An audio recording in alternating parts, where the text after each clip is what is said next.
Gavumenti ejjuddemu abanyankole n'abanyarwanda mulinde y'abaganda ku CBS kuliko olubalwego olunyankole baganda genda osongole ennyinde esongole bakuwe muve mu kwekwasa eno gavumenti ya Museveni nga n'ebizibu byayo byonna byerina kyesinga ku nsi yonna nti buli muntu asobola okukeera n'omusiru n'ali ate tulina homeless genda mu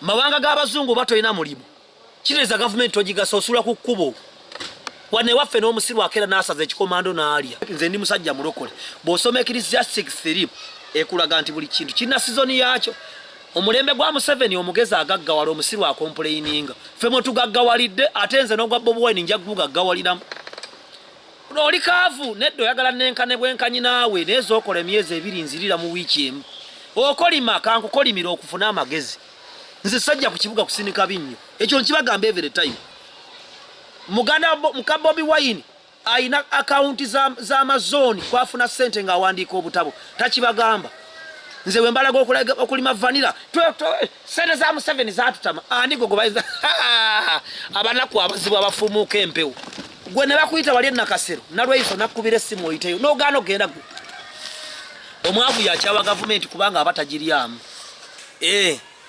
nsaasidde nnyo mwenna be babbidde mu kalulu akekayunga nange leero Dr. Tyamala ezikiriza NRM yababbye misana ttuku mukama abagumye ab'enganda abakodo ab'emikwano President omulonde Robert Kyagulanyi Sentamu mukama akugumye bazaake bakubbye ne baasa emitwe mukama abagumye n'omwoyo gw'omugenzi ow'ebyobufuzi yawanguddwa mu kitundu ekyo mukulu nakwedde naawe mukama akulamuze kisa ne byonna byakusobako mu lugendo olupya lw'otandise ne mu nnyumba ye ey'olubeerera ey'okuwangulwa kubanga oyo politics naye otebenkera emirembe amiina kubanga ne muzeeyi yakyogera naye era obwongo bwammwe tebukola wulira muzeeyi bwe yagambye singa NRM tesalawo nti kituufu ne bwozina sawa 20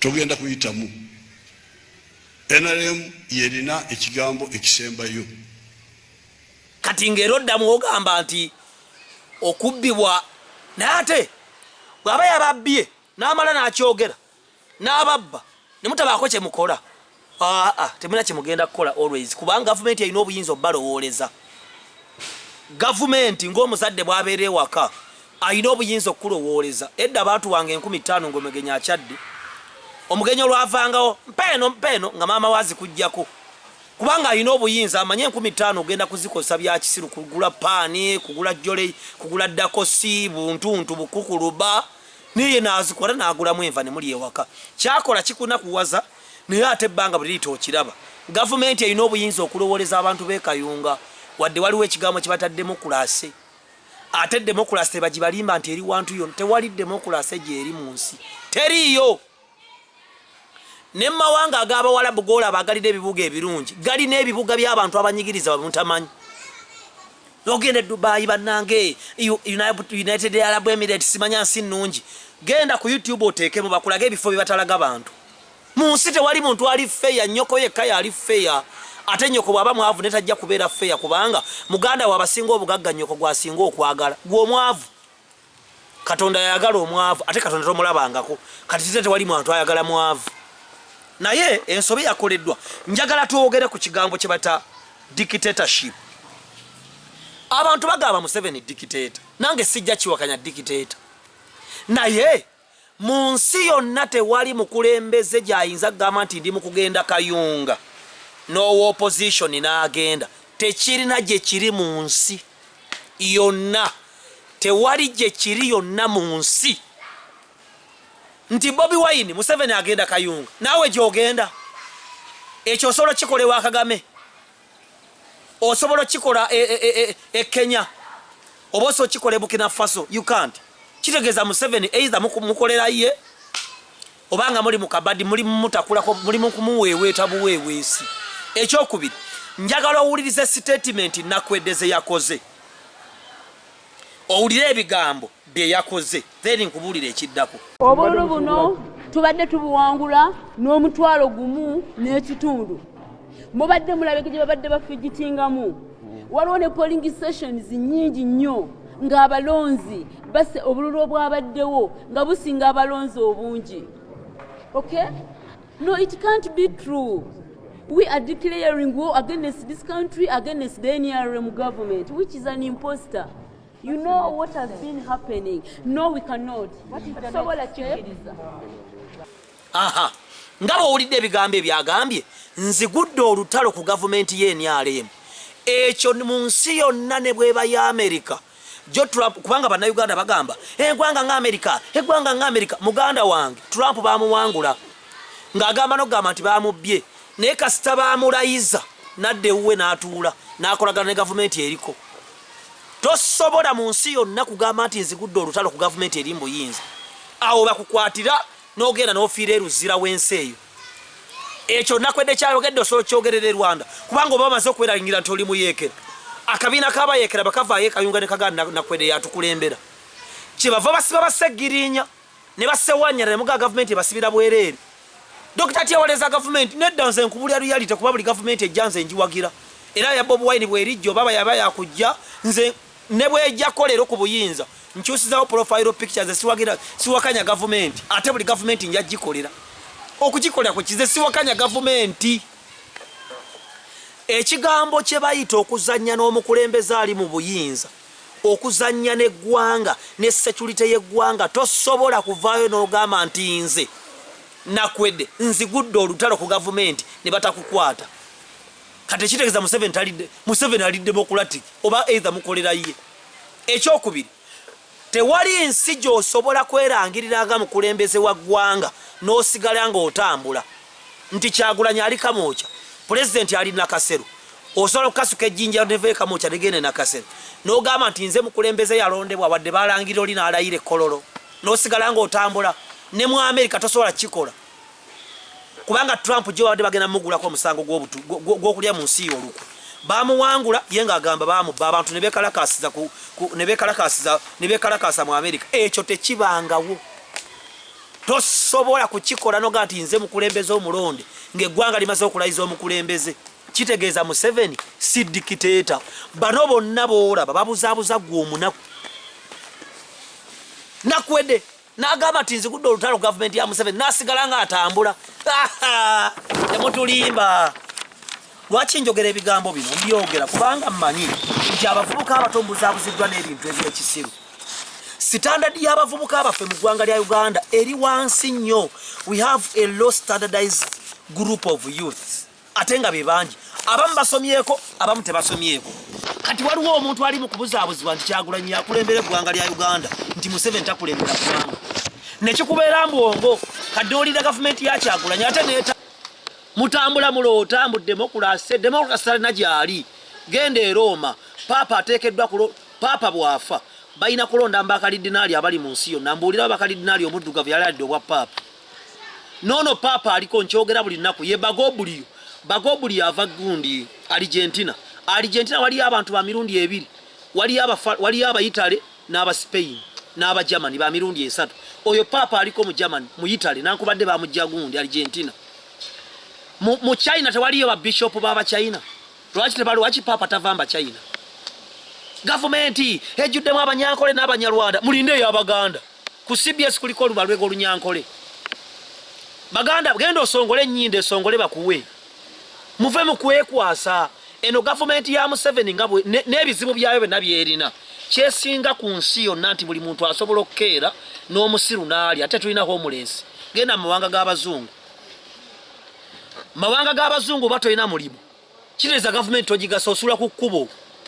Wane waffe n'omusiru akeera n'asaza ekikomando n'alya. N'osanga olinga akaana Museveni atwavuwaza n'omubuuza osobola kukola kisirina. Gavumenti singa yasaawo emirimu. Mwababbi abayaayemu.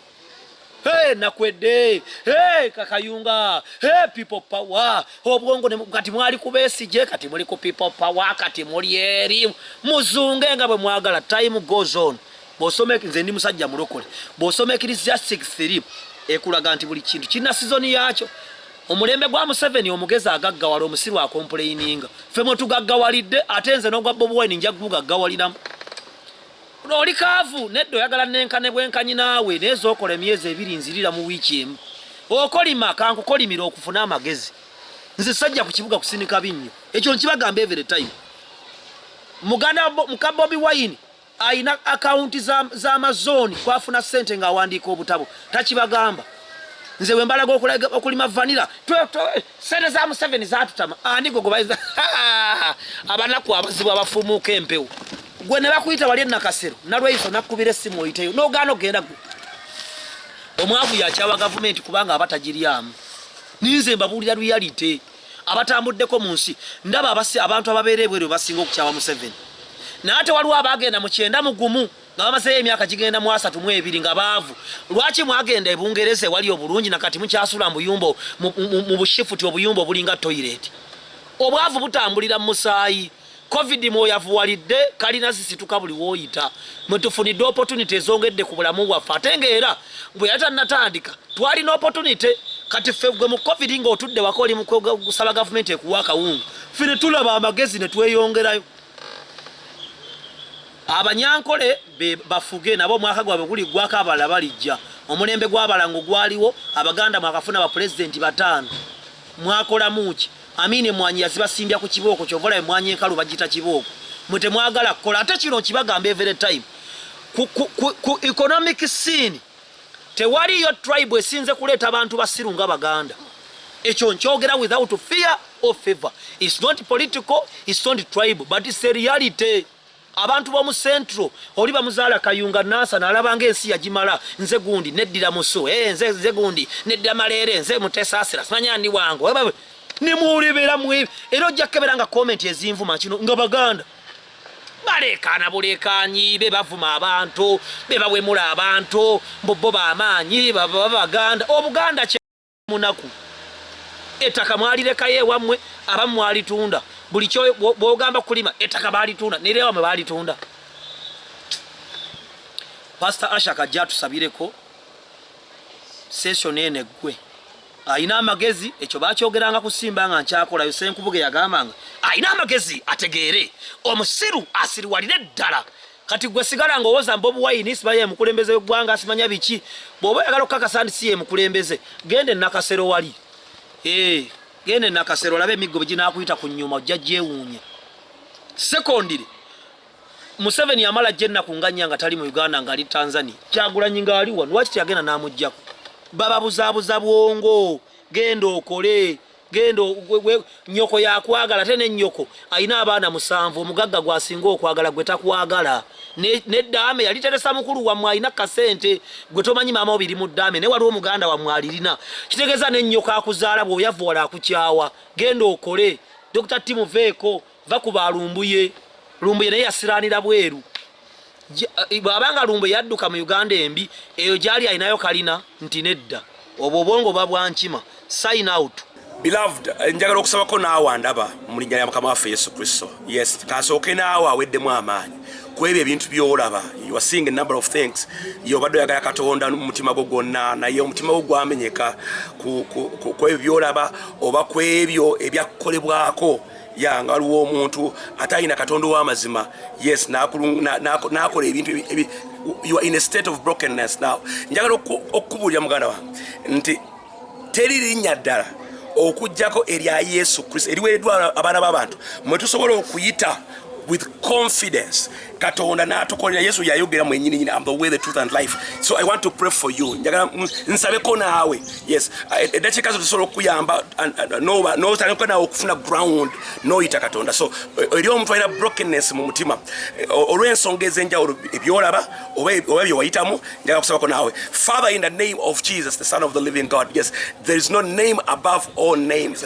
I am praying for that brother. I'm praying for you, brother. I'm praying for you, sister. Wherever you are, whatever that you have has happened into your life, whatever has encompassed you and brought brokenness in your heart, I speak in Jesus' name, the name above all names, the solid rock on which the church is built onto. I speak a healing right now. Njogeri omutima ogumenyese mu nnyera Yesu Kristo. Njogeri omwana oyo yakosebwanga ne wanabira wano ayina obulumi mu mutima. Njogeri nawe mu nnyera Yesu Kristo nga nkukoola ku lw'amaanyi ga Katonda. I call you come forth into the healing of the Lord. I command healing, yes, that surpasses all understanding, that surpasses all knowledge, to encompass you in Yeshua's name. In Jesus' name, be healed right now. I speak to somebody right now who is struggling with family. You're struggling, my brother, my sister. You feel like you want to let lose your family. I know obufumbo nga owulira nawe yagala kugoberera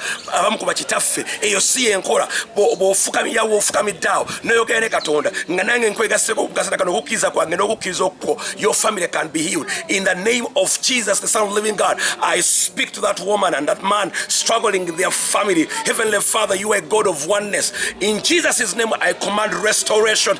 I command restoration in your life right now. Receive that restoration of netandikwa empya endaba empya mu Kristo Yesu. Njogerako naawe ayinza okubanga ogyoli muganda wange naye ng'ebintu bikusobedde oli ku mawanga gy'oli totegera kigenda mu maaso naye ng'owulira nti singa mbadde nina omuntu ayinza osabako nange. In this moment, I'm going to take this moment and I pray for you. Father, in the name of Jesus, I pray for that young man, that young woman watching us right now on Vorongoto. In Jesus' name, I command a peace that surpasses all understanding to encompass you wherever you are. In Jesus' name, I command every power of darkness to get away. Waliwo ebintu ebyeddiringanye ng'emize mwotambulira nga mutuufu oyagala kukuta. Waliwo ekintu kyoyagala okuta. Masturbation akufugidde masturbation. Emize egy'enjawulo. Waliwo teweewulirawo naye ng'ate oyagala amazima ogamanyi. Wetagenyera mukama ffe kansabye ko naawe mu dakiika ng'ebo mu linnya lya Yesu Kristo. Close your eyes wherever you are. In the name of Jesus, I rebuke this power of the devil that has encompassed you to this day, that is foundational in your life. I break the foundations that you may stand right with God. In Jesus' name, mpamba emyoyo gino gyonna, mpamba omwoyo gwa masturbation, mpamba omwoyo gw'okwematiza mu ngeri y'emwendera ogwambya abavubuka baffe, nguteeka wansi w'omusaayi gwa Yesu Kristo. Njogera gy'oli gwe abadde ayita mwene empeera nti kaakano njogera obulamu bwa Kristo Yesu gy'oli. I breathe the breath of life, yes, the breath of God, the breath of Yeshua into your life. In Jesus' name, amen and amen. God bless you wherever you are.